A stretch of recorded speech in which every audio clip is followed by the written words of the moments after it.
नमस्कार बंधुगण मु कविता आसी जाइछि आजिर एई बाहुड़ा यात्रार पवित्र अवसर रे आपण मानक सहित संपर्क उपरे आउ किछि कथाबार्ता हेबा पई। आज्ञा आजिर बाहुड़ा यात्राटी रे आपण माने जानिथिबे जे श्री जगन्नाथ तांकर जो भौणी एवं भाई सहित माउसी घर को बुली जाइथिले आज से श्री मंदिर को फेरी थांती एवं जेहेतु से महालक्ष्मी को नहीं नथिले 9 दिन पर से फेरुछंती महालक्ष्मी तांको उपरे रोष करी आज से श्रीमंदिर भितर को पशिबा पई देबे नाही कबाट किलिबे एवं से कबाट किलिले जगन्नाथ तांको केते प्रकार बुझाई केते प्रकार तांकर मानभंजन करिबा पई चेष्टा करी शेषरे रसगोला देई तांकर मानभंजन करंती एवं महालक्ष्मी कबाट खोली तांको मंदिर भितर को पाछोटी नियंती।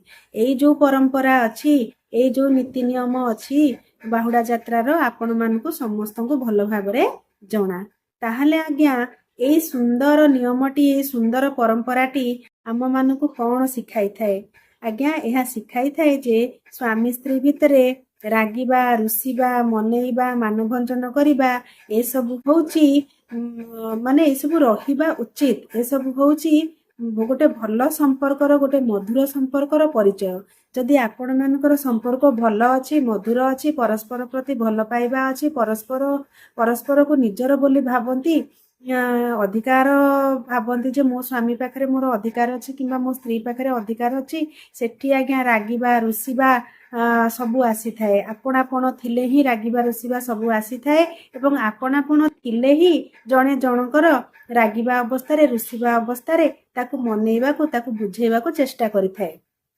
आज्ञा ए सुंदर परंपराटी आम मानकु संपर्कर ए गोटे पार्श्व विषय रे हमको भल भाबरे बुझे दे जाइछि।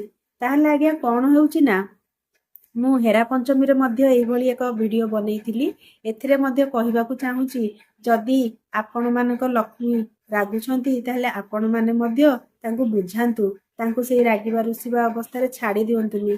आज्ञा बहुत क्षेत्र रे मु देखिछि एमिति किछि कपल अछंती जो मानक भितरे जणे जदि रागिछि रुसिछि ताको छाड़ी दिया जाए से निजे रागे निजे निजे को बुझाए निजे कांदे निजे निजर लुह को पोछे। आज्ञा मरिबा हजिबा पई गले मध्य एठी केही पचारंती नाही सेथिपई आपण माने दया करी एभली करंतु नाही जोठी एभली होउची सेठी आ संपर्क न थाए दुई जण तो गोटे छात तळे रहंती आज्ञा संसार देखिबा को से माने स्वामी स्त्री पिला मानक पई से माने बाध्य होइगरी गोटे जगह रे रहंती किंतु प्रकृति रे तांको भितरे आ किछि न थाए से जो स्वामी स्त्री संपर्कर जो माधुर्य जो नमनीयता कमनीयता जो सौंदर्य सेथिरे आ किछि न थाए आज्ञा से सेठी जणे निजे रागे निजे रुसे निजे निजर लुह पोछे पुणी निजे आगे जाए जेमती तार केही नाहांती एटा किंतु आज्ञा ठीक नुहे।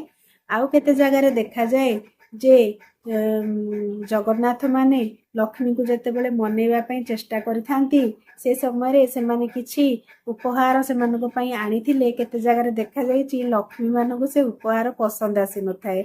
आज्ञा आपण माने उपहार रो मूल्य उपरे जांतु नाही उपहार को तार मूल्य रे तौलंतुनी आपण देखंतु जे आपण को उपहारटी देइथिबा लोक मनरे आपण को प्रति केते स्नेह अछि से आपण को पई कोन भाबी से जिंसटी आनिछि से आज्ञा 10 टंगार जिंस होइथाउ आपण माने खुशी हो जांतु काहे कि ना कोनोसी संपर्क रे कोनोसी उपहार रो कोनोसी स्नेह श्रद्धार मूल्य देई मूल्य को आपण विचार करी ताकू तौली पारिबे नाही सेथिर कोनोसी मूल्य न थाए तेणु सी होची अमूल्य जिंस सी होची अमूल्य जिंस आज्ञा आपण ताकू तार तार दाम देखी तार मूल्य देखी ताकू तौलंतुनी। जगतर नाथ जगन्नाथ तांको पाखरे कौन नाही से तो चाहिए महालक्ष्मी को कौन भी दे पारथांते से किंतु धरी आछंती रसगोला जानिछंती मो प्रिया को रसगोला पसंद एवं मु एतिकी देले मध्य महालक्ष्मी खुशी होई मते मंदिर भितर को छाड़ी देबे। तेणु आज्ञा जदि आपण मानक नारायण केबे आपण को बुझेबा पई किछि आनुछंती ताकू मूल्यांकन करंतु नाही ता पछरे तांकर जो श्रद्धा जो स्नेह जो आपणापण सेईटा को मापंतु आज्ञा। आपण को पई जदि 10 टंका देई गोटिए किणा चेन टीए कि किणा किछि कान फुल टीए କିଛି ଗୋଟେ ଆଣି ଦେଉଛନ୍ତି, ଆପଣ ସେଠି ସୁନାହାରର ମୂଲ୍ୟକୁ ଭୁଲି ଯାଆନ୍ତୁ, ତାକୁ ମୂଲ୍ୟ ଦିଅନ୍ତୁ। ଆପଣଙ୍କ ପାଇଁ ଯଦି 10 ଟଙ୍କାର ଗୁପଚୁପ୍ ଆଣି ଦେଉଛନ୍ତି, ଆପଣ ସେଠି ହଜାର ହଜାର ଟଙ୍କାର ରେଷ୍ଟୁରାଣ୍ଟର ଖାଇବା ଭୁଲି ଯାଆନ୍ତୁ ଆଜ୍ଞା, ତାକୁ ମୂଲ୍ୟ ଦିଅନ୍ତୁ। କାହିଁକି ନା ସେଥିରେ ତାଙ୍କର ସ୍ନେହ ଅଛି, ଶ୍ରଦ୍ଧା ଅଛି, ଭଲ ପାଇବା ଅଛି। ଆପଣ ତାକୁ ମୂଲ୍ୟରେ ଆଙ୍କନ୍ତୁନି, ତା ପଛରେ ଥିବା ଆପଣାପଣକୁ ଦେଖନ୍ତୁ। ଆପଣଙ୍କ ପାଇଁ ଯଦି ଗୋଟେ ଫୁଲଟେ ଆଣି ଦେଉଛନ୍ତି ଆଜ୍ଞା, ସେ 5 ଟଙ୍କାର ଫୁଲ ହେଇଥାଉ, ତାକୁ ଆପଣ ମହତ୍ଵ ଦିଅନ୍ତୁ। ଆପଣଙ୍କ ପାଇଁ ଯଦି କଟନ ଲୁଗାଟେ ଆଣି ଦେଉଛନ୍ତି ଆଜ୍ଞା, ସେଥିରେ ବି ଆପଣ ଖୁସି ହୁଅନ୍ତୁ। ଆପଣ ପାଟକୁ ଆଶା କରି ସେ କଟନ ଲୁଗାର ମୂଲ୍ୟକୁ ମୂଲ୍ୟହୀନ କରନ୍ତୁ ନାହିଁ, କିମ୍ବା ତାଙ୍କର ଶ୍ରଦ୍ଧାକୁ ଆପଣ ଭାଙ୍ଗି ଦିଅନ୍ତୁ ନାହିଁ, କିମ୍ବା ସେ ଜିନିଷକୁ ଆପଣ ଅନାଦର କରନ୍ତୁ ନାହିଁ।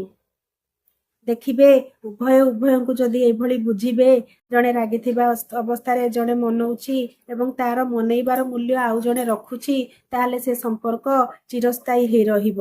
ସେ ସ୍ୱାମୀ ହେଇଥାନ୍ତୁ, ସ୍ତ୍ରୀ ହେଇଥାନ୍ତୁ। ଯଦି ଜଣେ ରାଗୁଛି, ଜଣେ ରୁଷୁଛି, ଆଉ ଜଣେ ତାକୁ ମନଉଛି, ସେଠି ଭାବି ନିଅନ୍ତୁ ଯେ ସମ୍ପର୍କ ଏପର୍ଯ୍ୟନ୍ତ ଜୀଇ ରହିଛି।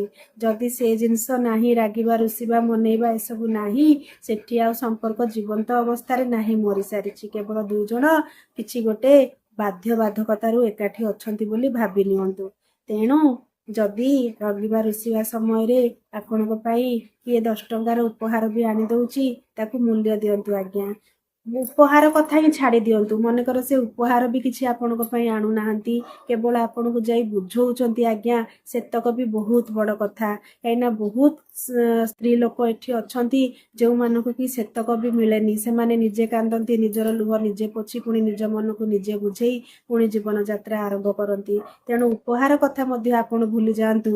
ଯଦି ଆପଣମାନଙ୍କୁ ସ୍ନେହରେ, ଶ୍ରଦ୍ଧାରେ ସେ ଦିପଦ ବୁଝେଇ ପାରୁଛନ୍ତି, ଆପଣଙ୍କ ଲୁହକୁ ପୋଛି ପାରୁଛନ୍ତି, ଆପଣଙ୍କର ମୁଣ୍ଡକୁ କାନ୍ଧ ଉପରେ ରଖି ଆଉଁସି ଦେଉଛନ୍ତି, ଆପଣଙ୍କୁ ବୁଝି ପାରୁଛନ୍ତି, ବୁଝେଇ ପାରୁଛନ୍ତି, ଆପଣ ଦୁନିଆର ସବୁଠାରୁ ମୂଲ୍ୟବାନ ଜିନିଷ ମଧ୍ୟ ତା ଆଗରେ ତୁଚ୍ଛ ବୋଲି ଭାବନ୍ତୁ।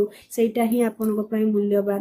ଏଇଟା ମୁଁ କ'ଣ କହିବି, ଆପଣମାନେ ମଧ୍ୟ ସ୍ତ୍ରୀ ଲୋକ, ଆପଣମାନେ ସମସ୍ତେ ଏଇ ଜିନିଷ ହିଁ ଚାହାନ୍ତି, ସ୍ୱାମୀର ସ୍ନେହ, ଶ୍ରଦ୍ଧା, ଭଲ ପାଇବା, ଆନ୍ତରିକତା। ଆଜ୍ଞା, କେବଳ ସ୍ତ୍ରୀ ନାହିଁ, ସ୍ୱାମୀ ମଧ୍ୟ ସେଇ ଜିନିଷ ଚାହେଁ। ଦୁନିଆର ପ୍ରତ୍ୟେକ ଲୋକ ସ୍ନେହ, ଶ୍ରଦ୍ଧା, ଭଲ ପାଇବା, ସମ୍ମାନ ଏହା ହିଁ ଚାହେଁ। ଏ ଜିନିଷ କାହାକୁ ଭଲ ଲାଗେନି ଆଜ୍ଞା।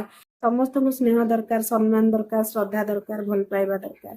ତାହେଲେ ସାମ୍ନା ଲୋକଟିର ଏଇ ସବୁ ସ୍ନେହକୁ ବୁଝି, ତାକୁ ମୂଲ୍ୟରେ ନ ତଉଲି, ତାକୁ ତାର ସ୍ନେହକୁ ବୁଝନ୍ତୁ, ଭଲ ପାଇବାକୁ ବୁଝନ୍ତୁ, ଏବଂ ଏଇଭଳିଆ ରାଗିବା, ରୁଷିବା, ମନେଇବା ରଖି ନିଜର ସମ୍ପର୍କକୁ ଚିରଦିନ ପାଇଁ ମଧୁର କରି, ଚିରଦିନ ପାଇଁ ସୁଦୃଢ଼ କରି ଆଗେଇ ଚାଲନ୍ତୁ। ଏତିକି କହି ମୋର ଭିଡ଼ିଓଟିକୁ ମୁଁ ଏଇଠି ରଖୁଛି। ଯଦି ମୋ ଭିଡ଼ିଓଟି ଭଲ ଲାଗିଥାଏ ତାହେଲେ ଅଧିକରୁ ଅଧିକ ଲାଇକ୍ କରିବେ, ସେୟାର କରିବେ, ସବସ୍କ୍ରାଇବ୍ କରିବେ, କମେଣ୍ଟ କରିବେ। ରହୁଛି, ନମସ୍କାର।